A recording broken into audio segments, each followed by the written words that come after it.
जिसके द्वारा कि तुम इस सारे पापों को छोड़ दोगे, सारे सकाम कर्मों से तुम विरक्त हो जाओगे, निष्काम कर्म करने लगोगे। और इसमें देवियों सज्जनों 42 श्लोक है।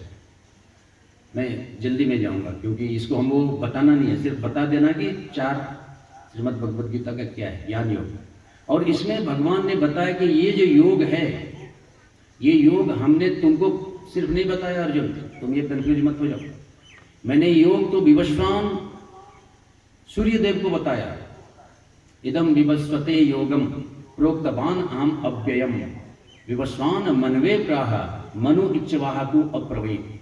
श्रीमद् भगवद गीता अध्याय 4 पहला श्लोक। और भगवान बोले कि ये जो योग विधि है, ज्ञान योग, ये सनातन काल से चला आ रहा है। और मैंने तो सबसे पहले सूर्यदेव विवस्वान को कहा। विवस्वान 12 सूर्य में सबसे श्रेष्ठ सूर्य है और उसका नाम विवस्वान है। और फिर विवस्वान ने मनु को बताया, विवस्वान मनवे प्राह। मनु कौन है? मनु और शत्रुपा हमारे मानव का सबसे पहला मनुष्य है, उन्हीं से हम सभी जन्म लिया। और मनु इच्छवाहतु अप्रवीत, और मनु ने इच्छवाहतु को बताया। और ये परंपरागत से ये ज्ञान चलते आ रहा है, ये भगवान ने बताया। और भगवान ने ज्ञान योग में बताया कि मैं अवतार लेता हूँ। यदा यदा हि धर्मस्य ग्लानिर्भवति भारत अभ्युत्थानम् अधर्मस्य तदात्मानं सृजाम्यहम् प्राणित्राय साधूनां विनाशाय च दुष्कृतां धर्म संस्थापनार्थाय संभवामि युगे युगे। ये श्रीमद् भगवद गीता अध्याय 4 का 7 और 8 नंबर का श्लोक है। और भगवान ने बताया कि हम क्यों अवतार लेते हैं।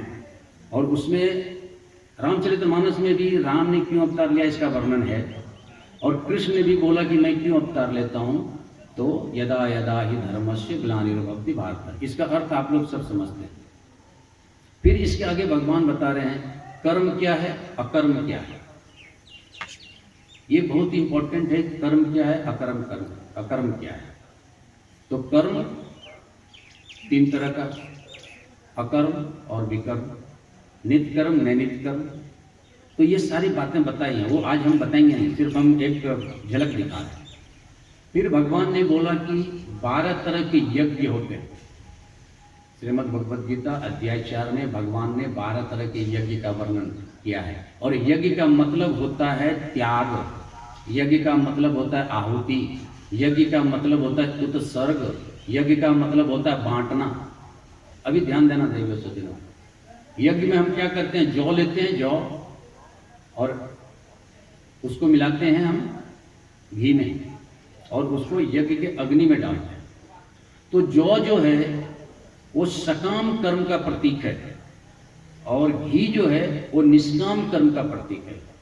प्रमाण, आप जौ को ऐसे फेंको किसी खेत में, जौ जन्म ले लेगा, जौ जन्म जाएगा।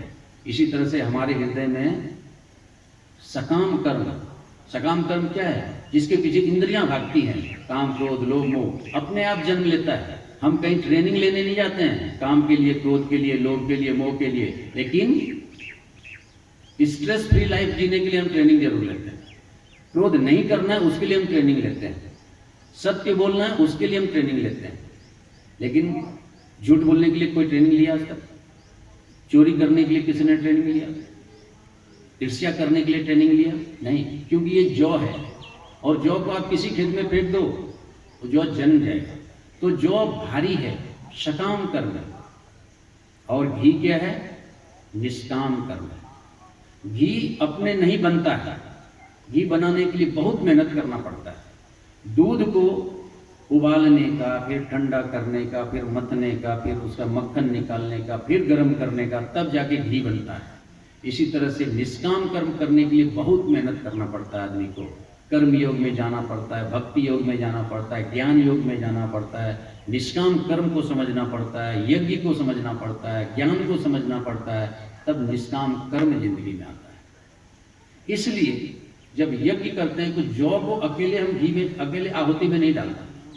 अगर जौ को गलती से आप सिर्फ आहुति में डाल दो तो बहुत ही गंदा धुआं निकलेगा उस यज्ञ से। इसलिए घी में मिला करके जौ को तब हम आहुति देते हैं यज्ञ में, ताकि उससे जो वातावरण में धुआं उठेगा वो निष्काम कर्म का धुआं उठेगा। अध्यात्म का धुआं उठेगा, भक्ति का धुआं उठेगा, धर्म का धुआं उठेगा और वो वातावरण को शुद्ध करेगा। घी और जौ मिलने के बाद केमिकली जो रिएक्ट होता है और जिससे जो धुआं निकलता है वो कार्बन मोनोऑक्साइड को कम करता है, ऑक्सीजन को बढ़ाता है। इसलिए प्रकृति के